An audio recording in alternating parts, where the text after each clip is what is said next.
is the #1 overnight talk show host in the world. He is the second largest talk show host on the planet, but he is the #1 overnight in the world, #2 worldwide behind Rush Limbaugh, a close second. And, you know, in the age of Anderson Cooper with 1 million viewers and Glenn Beck, you know, with 3 million on Fox, it's amazing when you talk about media, the only media on this planet of the thousands and thousands of choices on broadcast and mainline media and alternative included, the only audiences that are still mega huge and actually reach giant numbers of people are massive syndicated talk radio. And, of course, he's right up there at the top on internet as well. And it's great to have somebody like George Norrie because I admire Art Bell, incredibly well-spoken, very intelligent. I admire him as a broadcaster. But when George Norrie took the show over 7-8 years ago and took the show in a somewhat other direction, started covering a lot of hardcore political issues, forced inoculations, the private Federal Reserve, the Bilderberg Group, Bohemian Grove, George Norrie pulls no punches, censors no one, and no one anywhere in what can be called mainstream media. And, of course, he's that crossover. He's both alternative and mainstream. No one can hold a candle to George Norrie. And he's with us for the next 45 minutes. We'll take calls for 15, 20 minutes or so into the next hour. Right now, I've got George all to myself. The website's coasttocoastam.com. That's coasttocoastam.com. Really, probably no stranger to most of you out there, but if you're new listeners out there or haven't given it a listen, it's on 500-plus radio stations across the country. In fact, George, I know the show just keeps growing, even past what Art Bell did. How many stations are you on now, George? As of yesterday, Alex, my affiliates people sent me my monthly report. We are now on 540 stations in North America, which is an all-time high. And as you were saying, we're the second largest affiliated program in the country. Like a horse race, we're coming around the stretch, and I think we're going to be #1. I really do. I can feel it, and I can see it, and that's our goal. So we've got a hard, dedicated staff. And though we're going right after one of our own syndicated folks, I want to beat him. And that's what we're going to do. Hey, well, Rush is all about the free market of ideas. And so, in fact, I've even seen industry publications say that if you continue to grow like this, within 6 months to a year, you may eclipse Rush Limbaugh. That's right. So we're keeping our fingers crossed, and we'll see what happens. And I'll tell you a funny story. Years ago, I was having lunch in Austin, Texas, and I found a black book, a small black book. I opened it up, and it was the Alex Jones playbook of how to do a successful show. And it said, cover the Federal Reserve, cover inoculations. So I took it, and I changed the format. Did you really find a black book? No, I'm kidding. It's a metaphor, yeah. Oh, man, you are something else. Well, look, we have talked a lot about globalist forces, the big mega Davos, George Soros type folks who, you know, we think of it as America versus the Middle East or America versus Russia. No, these globalists want turmoil. They want the strategy of tension. You've talked so much about that. And now we see what's happening in the Middle East and the Muslim Brotherhood openly being funded by our own government, openly calling for an end to the peace treaty with Israel if they take over Egypt. And the whole world is saying, why would our government overthrow their own puppet? They're not trying to bring in a democracy, which I wish they would, or a free society. They're trying to bring in something in Saudi Arabia, in Jordan, in Yemen, in Egypt, that is going to destabilize the entire region. What's your view on that?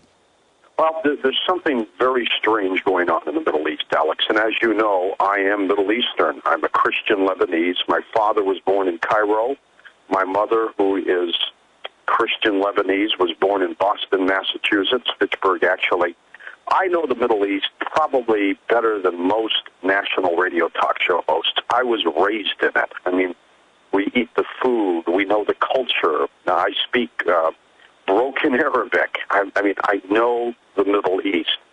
And there's a situation out there that is very scary right now, and that is you just don't know who the players are. And by that I mean governments have propped up dictatorship regimes for years. We did it with Saddam Hussein. We've done it with Mubarak. And the people of these countries at this point are fed up with it.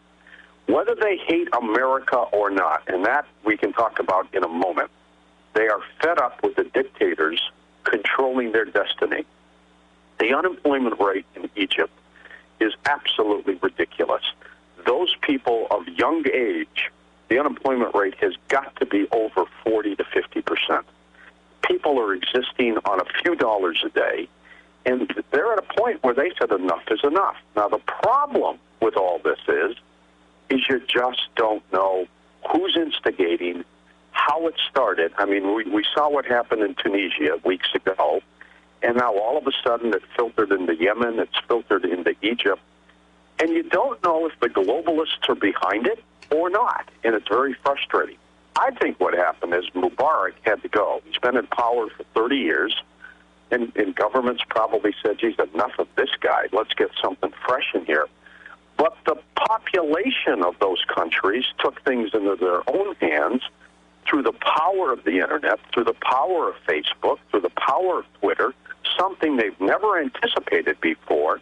And these people have organized their own peaceful protest. Now, just yesterday, we saw what happened in Cairo with Mubarak supporters, henchmen, who started causing problems, shooting and everything else. Now, the place is in chaos. I think Egypt's going to collapse, and I don't know what direction, honestly, it's going to go.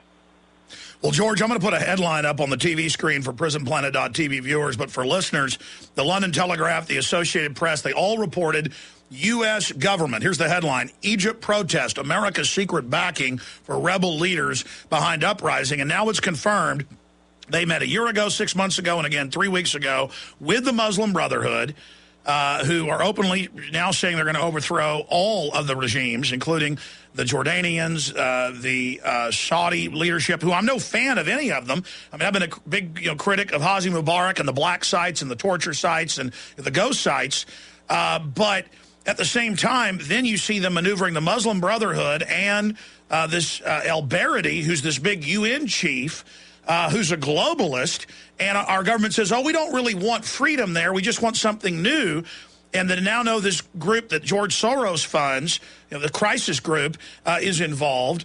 And then suddenly they're announcing we're going to take over and we're going to break our peace treaty with Israel. And Israel's freaking out. I mean, that looks like the ordered out of chaos card. Here's a headline today: Muslim Brotherhood wants end to Egypt-Israeli peace deal. I mean, this is some scary stuff, but we know the globalists, again, want to play countries off against each other.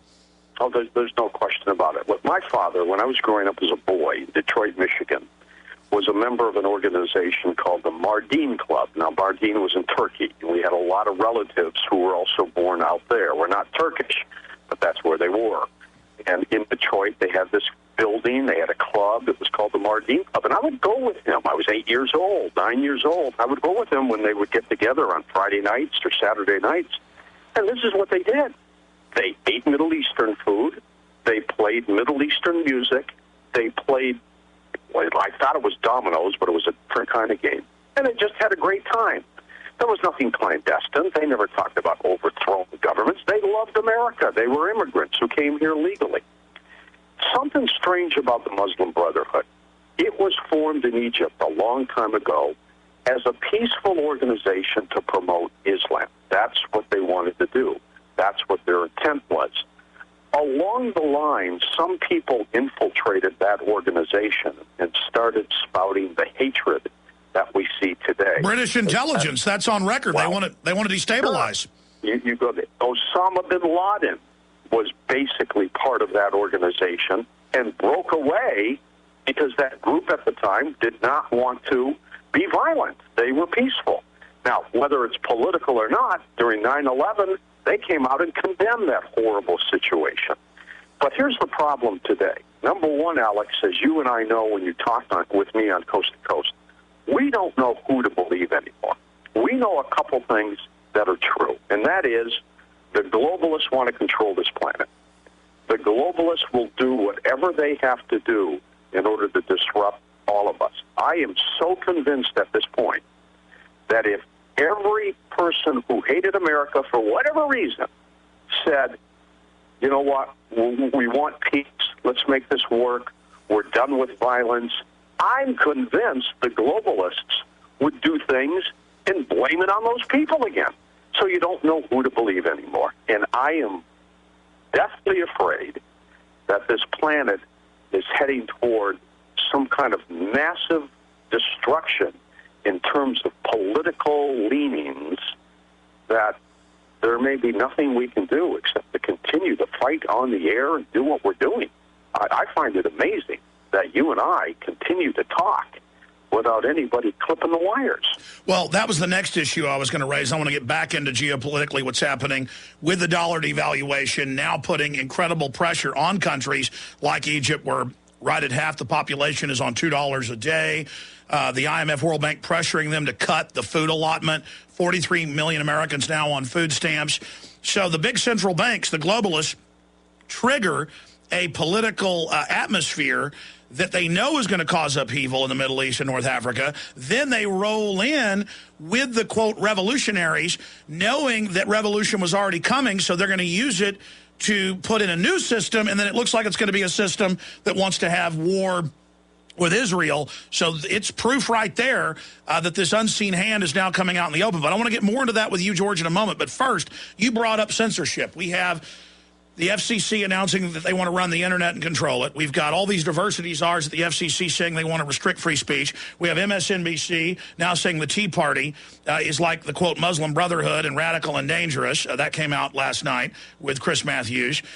We have the White House regulations are calling to restrict free speech. We have the internet kill switch being announced, similar to what we just saw in Egypt. We're now really starting to see a move where don't talk about political stuff, or you could cause another Tucson shooting when we know the guy was drugged out of his mind and had nothing to do with politics. We're finally not just seeing an attack on the Second Amendment, we're seeing open trial balloons to go after the First as we go into this global depression. George Norrie, what's your view on that?